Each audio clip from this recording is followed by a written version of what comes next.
What happened that morning?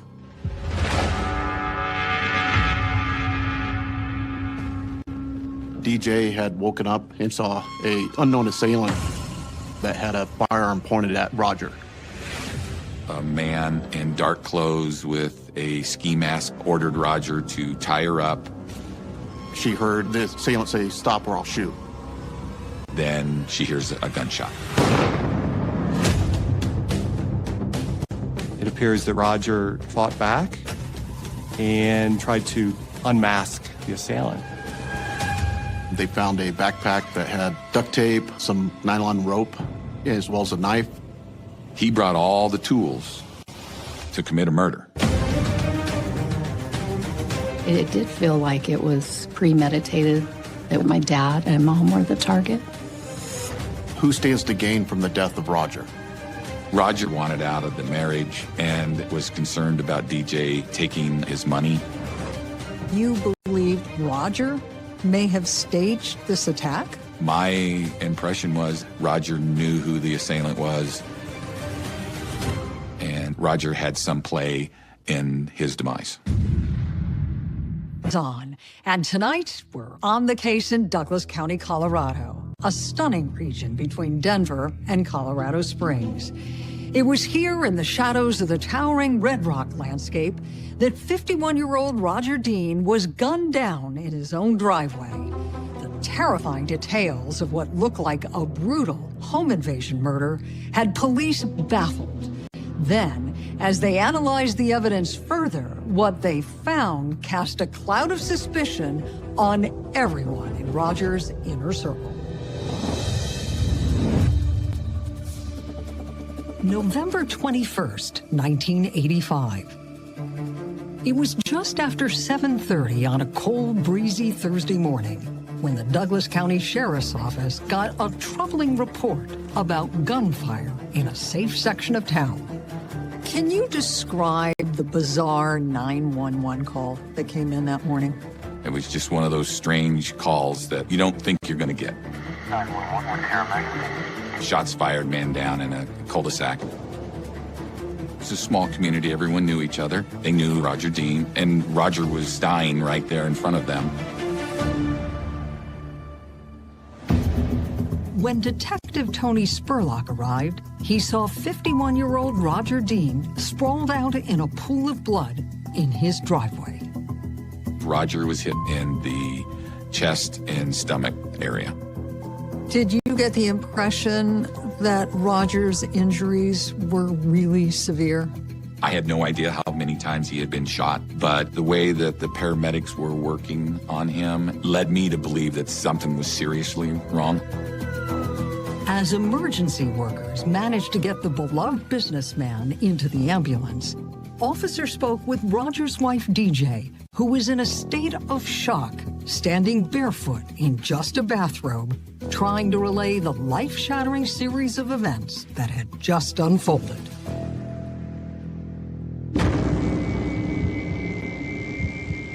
What did DJ Dean tell police had happened? She told officers that she got up in the morning and she was taking a bath, and then she heard Roger's voice calling her into the bedroom. DJ was confused and said she would be there in a minute, but Roger was insistent. Roger asked her to come out from the bathtub right away. DJ grabbed a towel and put on her robe. As she opened the bathroom door, she had no clue of the nightmare that awaited her. She saw Roger sitting on the bed, and then she saw an unknown assailant that had a firearm pointed at Roger. It was a man in dark clothes with a ski mask on and a gun. Roger stood up when the intruder quietly gave him a chilling order. The assailant ordered Roger to tie her up, lay her on the bed face down. Roger slowly did what he was told. She was tied up with some rope, and then she had duct tape put over her eyes. DJ was lying helpless on the bed, uncertain of what might happen next, when she suddenly realized that her husband and the intruder were no longer in the bedroom. Roger apparently at this point was in another room down the hall. She could hear them, but really not clear about what was being said. Then the masked intruder returned. She said that the assailant came over and touched her a couple times on the back. It was then that the intruder made it clear what he wanted.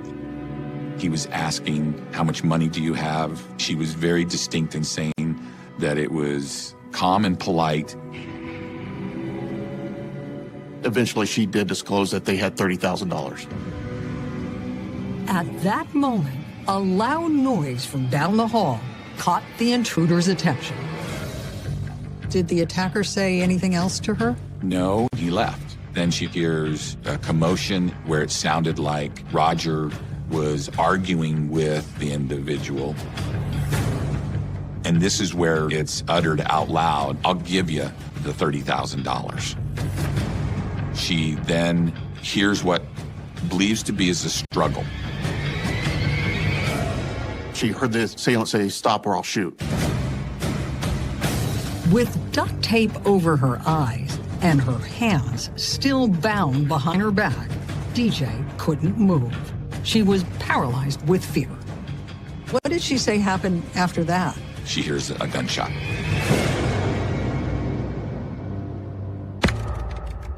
The deafening blast sent an adrenaline rush through DJ, and somehow she managed to get to her feet.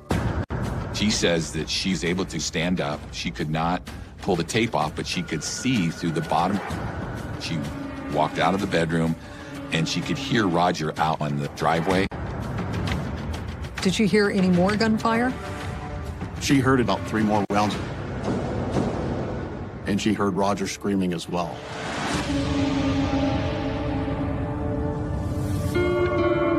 Once outside, a neighbor who had rushed over helped DJ remove the duct tape from her eyes, revealing a scene that would haunt her for the rest of her life. She remembered rushing out into the street to tend to her husband who was dying.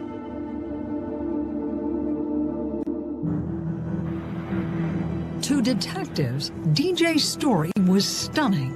None of them had ever worked a case that was anything like this one.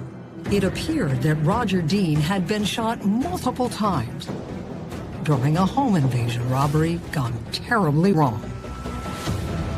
Do you think the struggle started when Roger attempted to break free? Yes, I think he tried to do what he thought was best to protect DJ. Still, those initial theories would slowly change as police analyzed the evidence from around the Dean home. Each clue seemed to raise new questions about what really happened that morning and why. There were witnesses that saw the assailant come out of the house. They heard shots fired. They saw Roger Dean fall to the ground. And that's where the twists start to begin. It was bizarre. Police were still processing the crime scene of a shocking home invasion when one of the victims, Roger Dean, was officially declared dead at a nearby hospital from multiple gunshot wounds. The case was now a homicide investigation.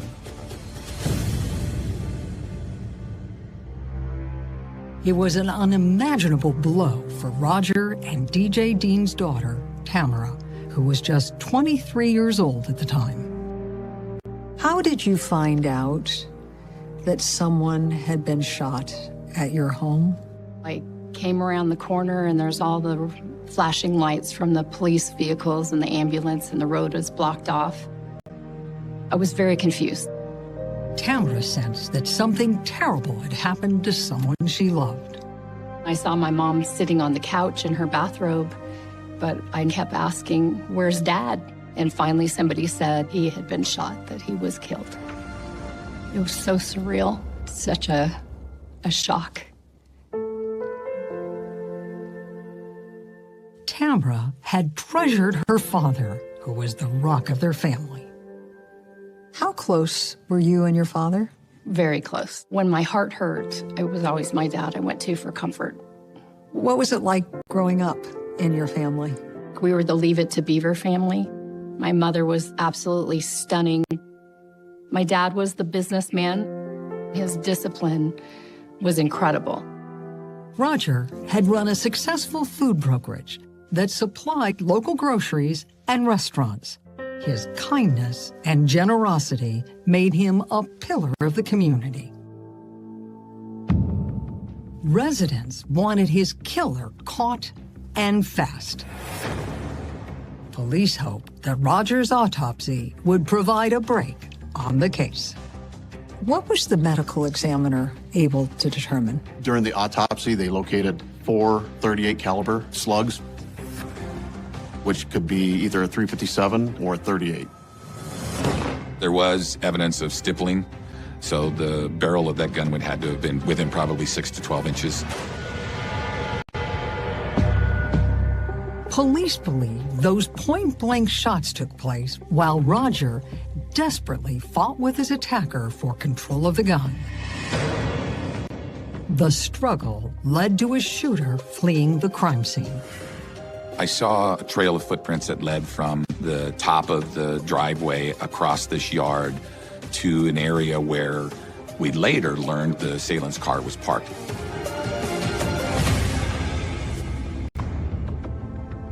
Police found evidence that confirmed that Roger and DJ had been the victims of a carefully orchestrated plan. In the Dean residence, they found a backpack that had a roll of duct tape, some nylon rope, as well as a knife. The items and the bag had been brought in by the killer.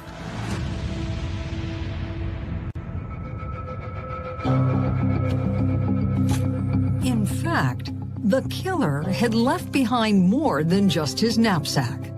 Police found the ski mask he had worn in the living room. Did investigators believe the killer lost his mask during a struggle with Roger? Yes, they do. Roger tried to unmask the assailant, see who was robbing him, to see if he knew who he was.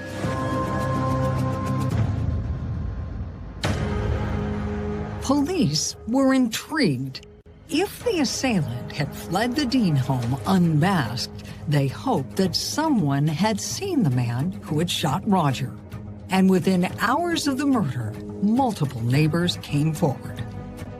What kind of descriptions did they share? They reported it was a white male. Several residents had watched in horror as he sprinted to the corner and jumped into a car. Some different descriptions on what kind of car it may have been. Could they make out his face? They could not. Description of height from 5'8" to 6 foot and slender. But those initial descriptions were thrown into doubt when an unlikely new witness surfaced, one who claimed to have seen far more than the others. There was a 9-year-old girl. She looked out the window after she heard gunshots. Her bedroom window looked straight into Roger and DJ's driveway and front door. She saw the assailant run from the Dean house to a car and drive away. And how did she describe the man she saw? She described him as a black man.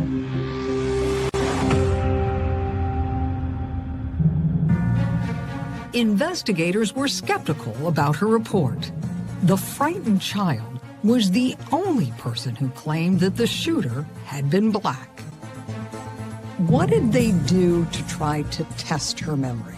The very next morning, we had a white male officer walk the same path that she described, and an officer stood where she was at in the room, and that officer couldn't tell the race. Police were confident that shadows from neighborhood trees had influenced what the young girl had seen. They made a determination that although her statement was partially correct, her identification of the race of the individual was not.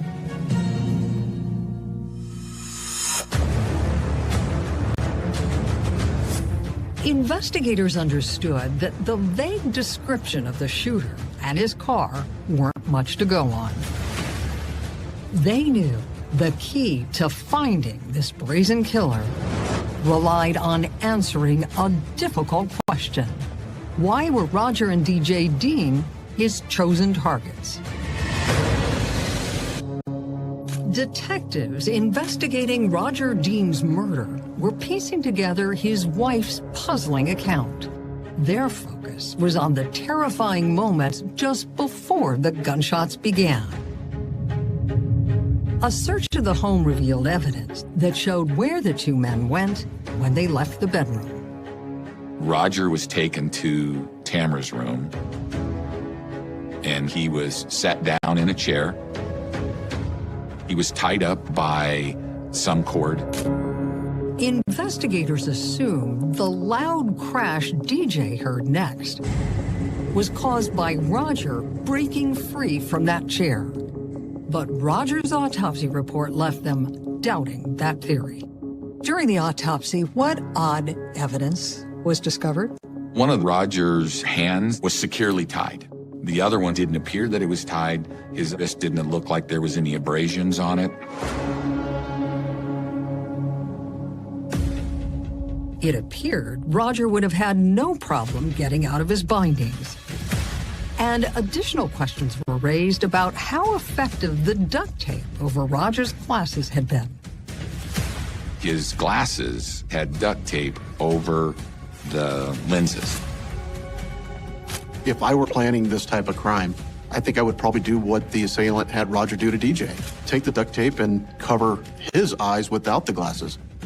And the decision seemed even stranger when Roger's autopsy revealed that he didn't need his glasses that morning. We determined that Roger had his contact lenses in. The odd discrepancies led investigators to re-examine every aspect of the crime, including why Roger had even been home that morning. They learned it wasn't his normal routine. Roger would get up at 5:15 and leave the house when it's dark, but Roger had gotten up a little bit later because he had a late night meeting. Police were suspicious. Who else knew about Roger's change of plans? It would maybe lend some inference that did he know his attacker? Even the killer's demands seemed confusing. He wanted cash the Deans had in the bank. That raised red flags. How is someone getting this money? And how did the killer know the couple had that kind of money in their account? A review of the Deans' bank records indicated that a large portion of the $30,000 had only been transferred there very recently. He was writing checks from the business and depositing it into personal accounts. As police analyzed all the information, a new theory suddenly emerged. Could Roger Dean himself have somehow been involved in planning the attack? The duct tape over the eyeglasses, the money, naturally that would lead the investigators to a suspicion.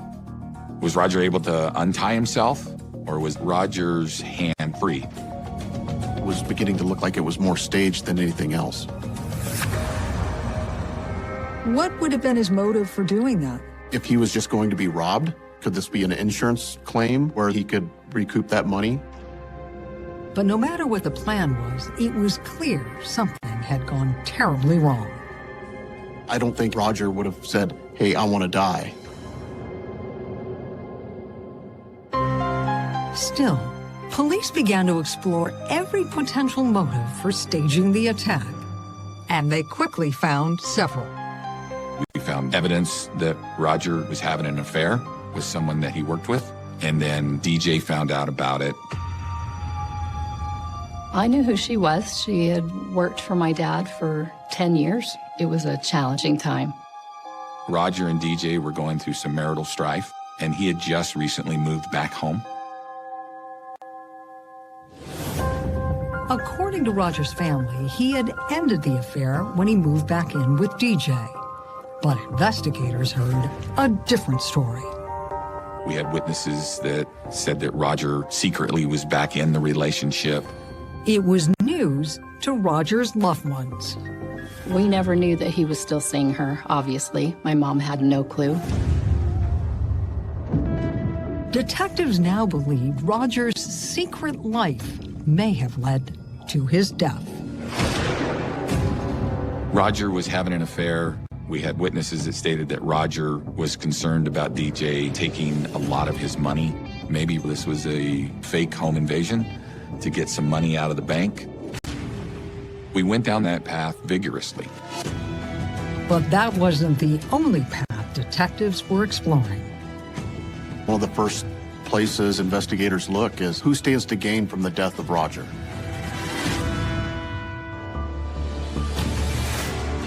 It turned out that nearly everything Roger had went to DJ Dean. Could Roger's scorned wife have been the mastermind behind his murder? What did DJ stand to gain? Well, she stand to gain a lot of money. The sale of the businesses, the life insurance policies. Obviously, we looked at that. Everything police uncovered seemed to further shroud the mystery. It appeared the only way detectives would ever learn the truth was to find the man behind the mask.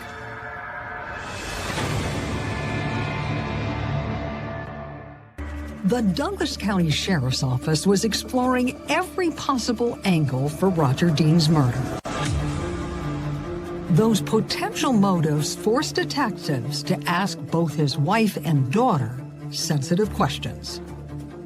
What was it like to be exposed to these highly contradictory theories of what might have happened? They were investigating all these paths, and it was extremely hard to take. Perhaps the most difficult thing for loved ones to accept was that none of those paths had led police to a suspect.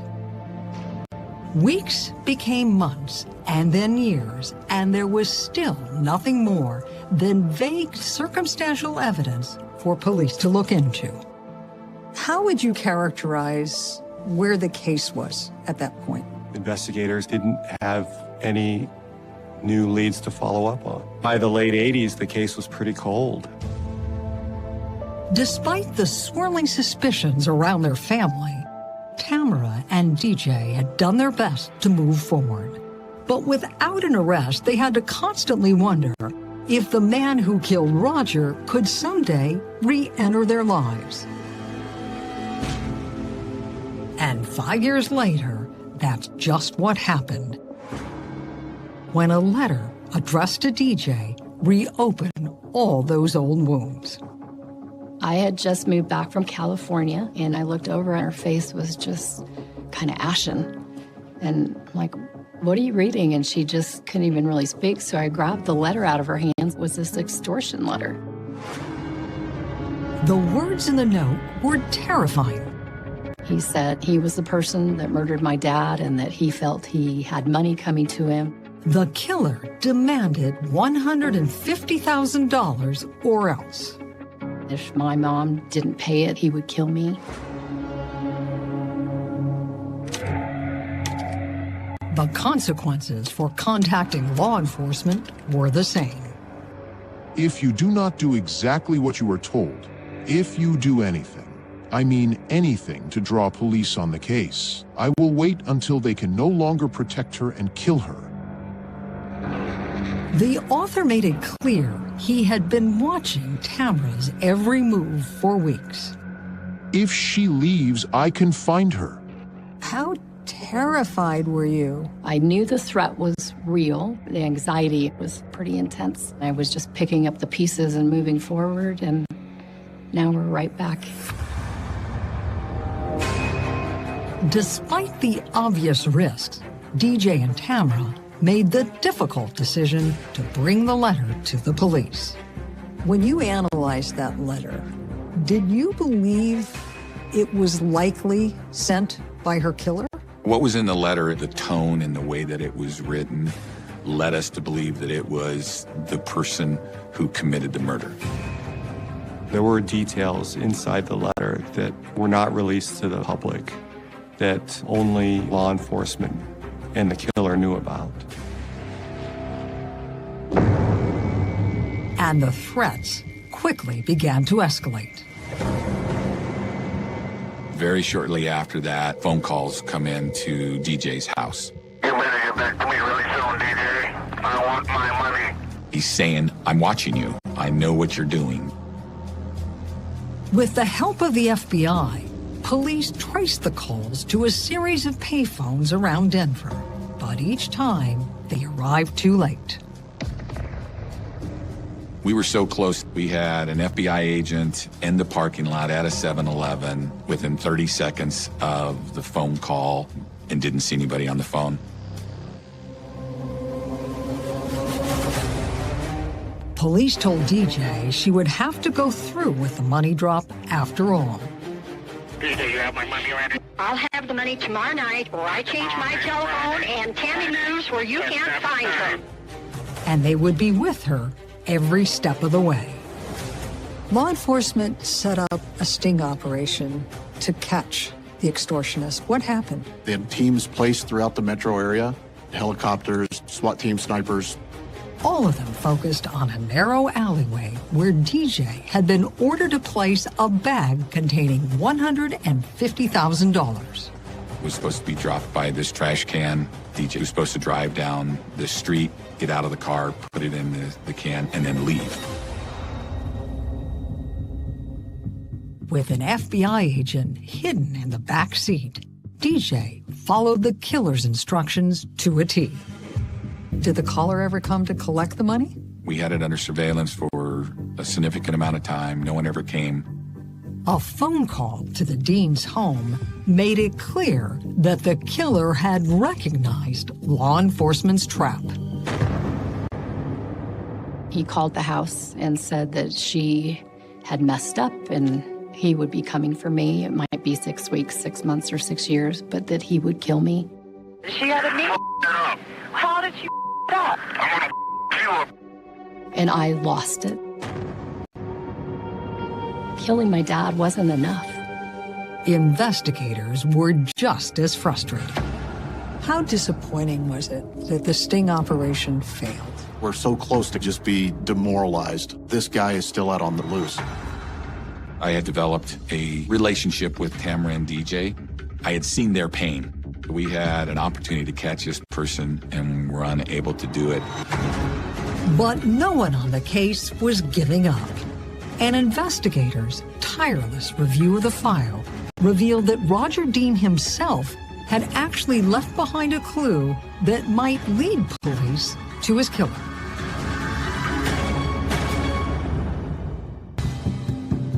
Police had narrowly missed capturing Roger Dean's killer, who had returned to torment DJ and Tamara. He threatened that he was going to kill Tammy, to kill the one person that DJ had left in her life. She's reliving the nightmare.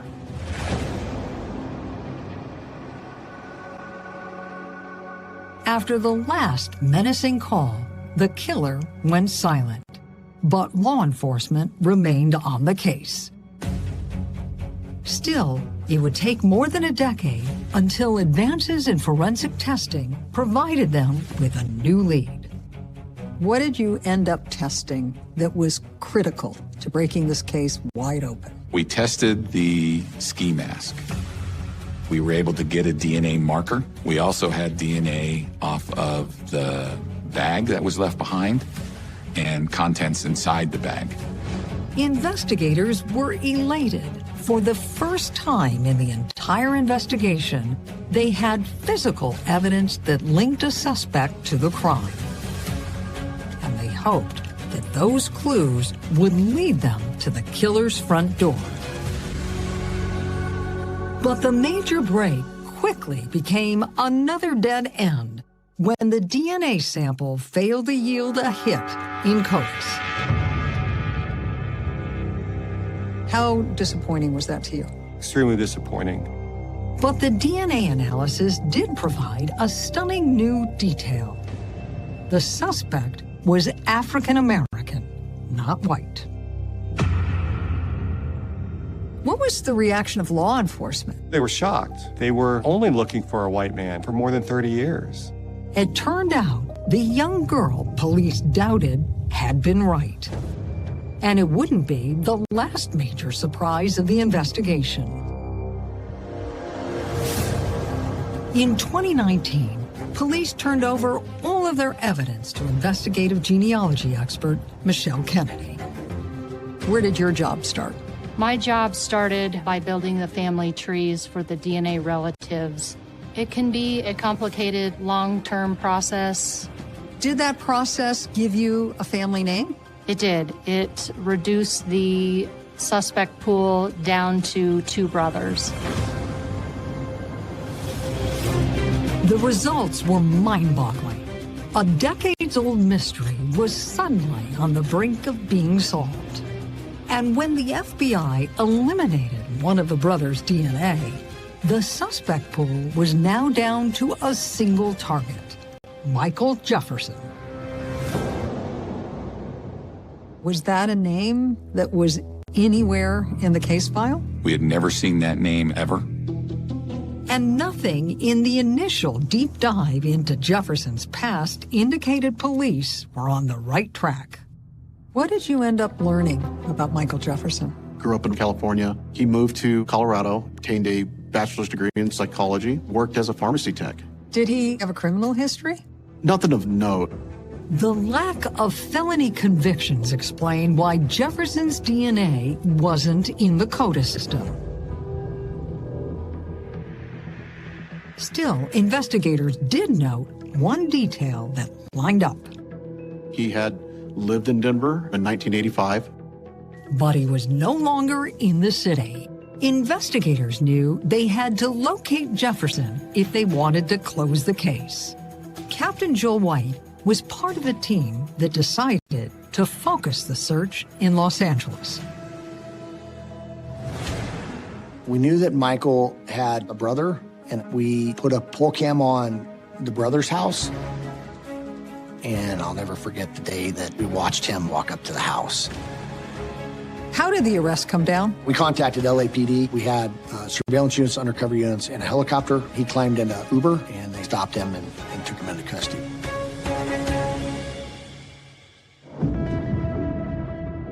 Investigators hope the arrest was just the first step in getting the answers that had eluded them for decades.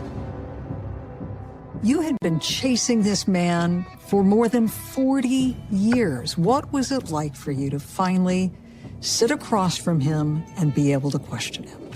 It was a combination of exhilaration and relief. I knew without a question he was the murderer of Roger Dean.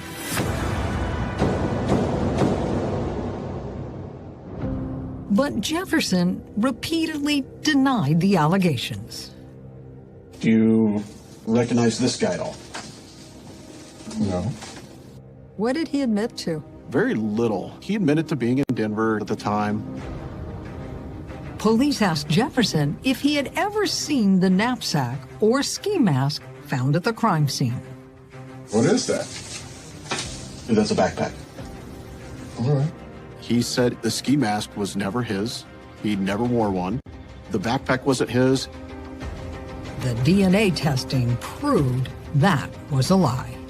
In your mind, were his denials to those very specific questions as powerful as a confession?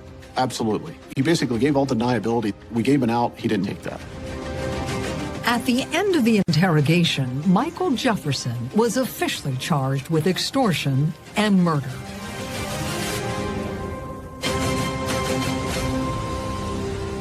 Sheriff Darren Weekly remembers sharing the news with Tamara. I sat with Tammy and I just told her we got him. She couldn't believe it at first. There wasn't a dry eye in the room. It's one of those moments in my career that I will never forget. I don't even have words to describe how that feeling felt. It was unbelievable. It was mind-blowing. Unfortunately, Tamara wasn't able to experience the moment with her mother. DJ had passed away just months before the sheriff's visit. How much pain did it cause to know that she died just as justice was being reached? She would have loved to have seen that day. I wish she would have been able to hang on a little bit longer.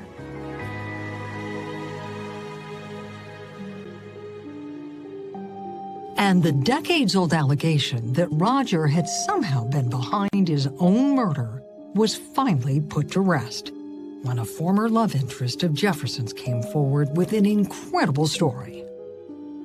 After we had made the arrest and we posted his picture, an individual calls us up and says, "I know who that guy is. I used to be his girlfriend." The tipster revealed that in the 80s, she had also been one of Roger Dean's secretaries. She admitted that she regularly discussed her work with her then boyfriend. We were able then to tie the fact that Michael Jefferson knew that Roger Dean had money, knew a lot of secrets about Roger Dean, and took advantage of it.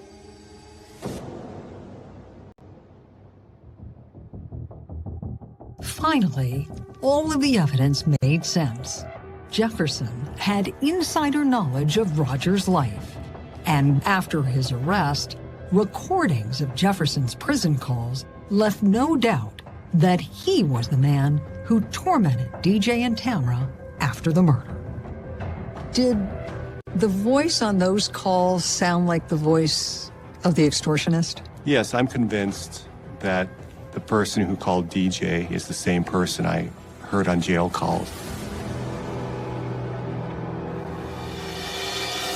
An analysis of Jefferson's lifestyle and behavior through the years left police convinced that the motive for both the murder and the extortion was the same: pure greed.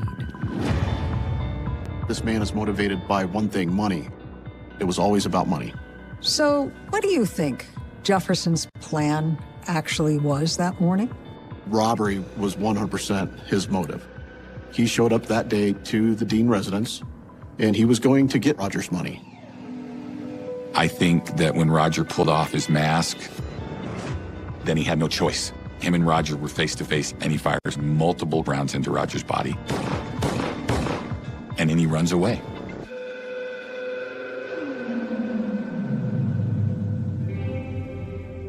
Prosecutors worried that without DJ Dean's testimony about how the home invasion had unfolded, his defense team might convince a jury the shooting was an accident.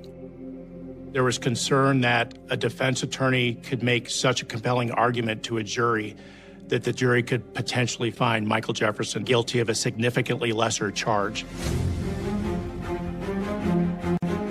A deal was ultimately reached in which Jefferson pled guilty to conspiracy to commit murder and was sentenced to 32 years in prison. Given Jefferson's age and health issues, he will likely spend the rest of his life behind bars. They say justice delayed is justice denied. For Tamra, Jefferson's conviction did little to ease her 40 years of suffering. There is no price tag, no way for him to pay the debt he owes my family. The only thing he can give now is his freedom. But the decades-long fight for justice has given Roger's daughter a renewed faith in herself. When I look at myself as a child, I had no self-confidence, no belief in myself. And what I've taken away is I am not a weak person. I am a strong person. I can endure whatever comes my way. Tamra hopes to one day write a book about the case and how it was ultimately solved. How much gratitude do you have to the many different generations of law enforcement that were on this case and never gave up? There are no words to appropriately thank them. I felt like they gave their all to me and my mom and my dad. What part of your father lives on in you today? I definitely have his personality, his work ethic, his love of his family. I feel so much of my dad in me all the time.